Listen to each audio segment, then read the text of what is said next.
hatch of a submarine is made out of a steel plate that is 2 meters by 1.15 meters with a 0.75 meter diameter glass window.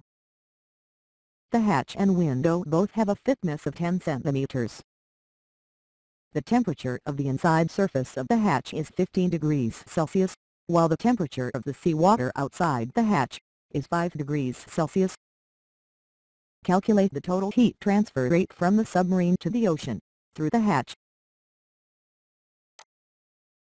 We are given that the temperature inside the submarine is equal to 15 degrees Celsius, or 288 Kelvin, and that the temperature outside the submarine is equal to 5 degrees Celsius, or 278 Kelvin.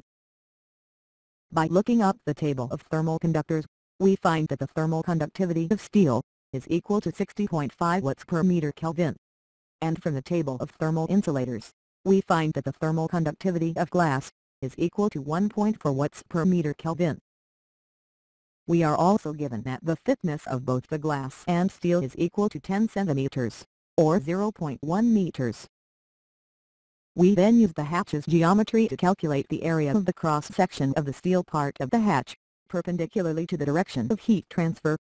And so we have a height of 2 meters times a width of 1.15 meters minus the area of the glass window is equal to an area of 1.86 meters squared.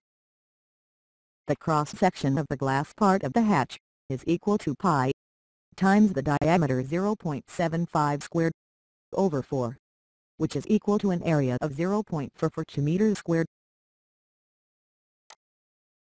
The total heat transfer rate through the hatch is equal to the heat transfer rate through the steel part of the hatch plus the heat transfer rate through the glass part of the hatch.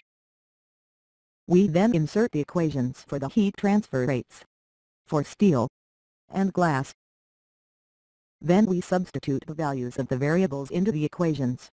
And so the heat transfer rate through the steel part of the hatch is equal to minus the thermal conductivity of steel, which is 60.5 watts per meter Kelvin, times the area of the steel, which was found to be 1.86 meters squared, times the temperature difference, which is 278 Kelvin minus 288 Kelvin, divided by the thickness of the steel, which is 0.1 meters.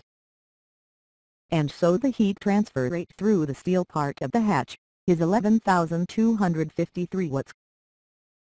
And similarly, the heat transfer rate through the glass part of the hatch is equal to minus the thermal conductivity of glass, which is 1.4 watts per meter Kelvin, times the area of the glass window, which was found to be 0.442 meters squared, times the temperature difference, divided by the thickness of the glass, which is 0.1 meters. And so the heat transfer rate through the glass part of the hatch is equal to 61.9 watts. The total heat transfer rate is then equal to 11,314.9 watts. Notice that most of the heat is being lost through the steel part of the hatch, mostly due to the high thermal conductivity of the steel, relative to the thermal conductivity of the glass, but also due to the fact that the cross-sectional area of the steel part of the hatch is larger than the cross-sectional area of the glass part. How would the heat transfer rate in the previous example change if a 1 mm thick styrofoam layer was securely bonded to the inside steel part of the hatch? Assume that the temperature of the side of the styrofoam facing the inside of the submarine is equal to 15 degrees Celsius. The new data that we have for this example as compared to the previous one is that the thermal conductivity of the styrofoam is equal to 0.01 watts per meter Kelvin, and the thickness of the styrofoam insulation is equal to 0.001 meters, while its cross-sectional area perpendicularly to the direction of heat transfer is the same as that of the steel part of the hatch.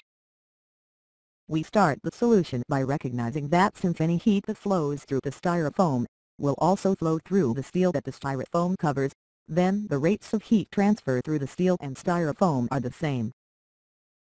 We then insert the variables for the rate of heat transfer through both the steel and the styrofoam.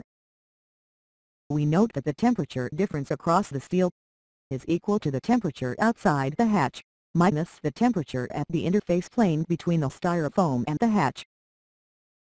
Similarly, the temperature difference across the styrofoam is equal to the temperature at the interface, minus the temperature of the side of the styrofoam that is facing the inside of the submarine. Since the cross-sectional area is the same for both the steel and the styrofoam, we can eliminate it from both sides of the equation, and we get the shown equation. The next step is to rearrange the equation, and write it in terms of the interface temperature. We then substitute the values of the different variables, and so we get the interface value of 278.163 Kelvin. We can then calculate the heat transfer through the steel part of the hatch, by substituting the interface temperature value that we just obtained, into the 1D steady heat diffusion equation, along with the other variables, the conductivity value of steel, the area of the steel, the temperature outside the hatch, and the thickness of the steel. And so we obtain the heat transfer rate of 183.4 watts, through the steel part of the hatch. This value is of course, also equal to the heat transfer rate through the styrofoam, since the same heat that passes through the steel, needs to first pass through the styrofoam insulation. The total heat transfer rate is equal to the heat transfer rate through the steel part of the hatch, plus the heat transfer rate through the glass part of the hatch, which we calculated in the previous example as 61.9 watts. And so the value of the total heat transfer rate through the hatch, after the addition of the 1 mm styrofoam insulation layer, is equal to 245.3 watts. Compare this value with the value of the total heat transfer rate without the insulation layer, which we calculated in the previous example to be 11,314.9 watts, and you can see that the total heat transfer rate from the hatch without the insulation layer is 46.1 times larger than the total heat transfer rate with the insulation layer.